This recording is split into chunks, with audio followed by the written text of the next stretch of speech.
so important to your dream. But bigger than that, it's important to your life, because no matter what you do, you're gonna have to communicate. Being able to express your dream, being able to express yourself, is so important to help other people understand it. So there's three things we kind of want you to be thinking about. One is, how well are you in expressing your ideas? Could you do a better job taking time to think through what it is you want the other person to understand? And sometimes this takes effort, and we get lazy in communication because we don't want to give it that effort. We want the other person to make the effort. Second thing is listening.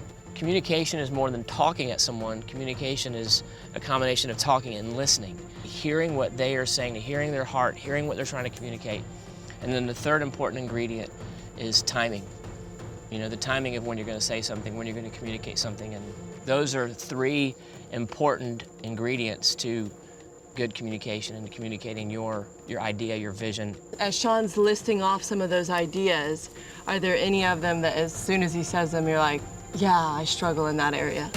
I can give a specific example of me failing in that area with Timmy during the GoRuck challenge. We were in the sand and I was trying to communicate something that I wanted to be done, but I was a little bit flustered, and in the moment was picturing something in my mind and using about 2 words and repeatedly saying that to Timmy, trying to get him to understand that, when it was completely my fault in not calmly communicating what I wanted to communicate.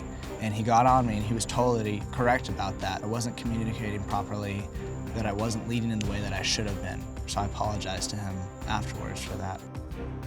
How effective I am at communicating to other people goes back directly to the empathy that I have for other people.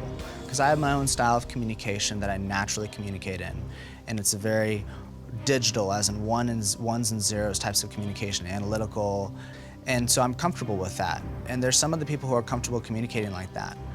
I know that I really care about somebody when I'm willing to communicate, to change the way that I'm comfortable communicating to a way that they would be most receive what I'm saying. That's the type of communication that I want to have. For me, I keep a close knit of friends, and everybody understands my slang talk. And I realize when I get around a different group of people, I say something and people are like, what? And people don't understand all the things I say. And that's something I need to improve on. If I want to reach out to people and have people volunteer to help kids, nobody's going to be willing to help me and help the kids if they don't understand where I'm coming from. So I need to make my vocab better and be able to speak better.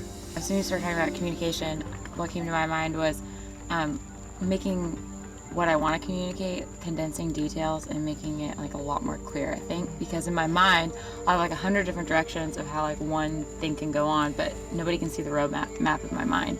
So it's figuring out a clear way to like paint a good picture for other people to understand. And when I get really excited about something, I tend to talk really fast. And so that's something that I definitely know I can work on, and it's an easy way of communicating that can help others understand what I'm trying to get out there. And I can still be passionate about it. Right.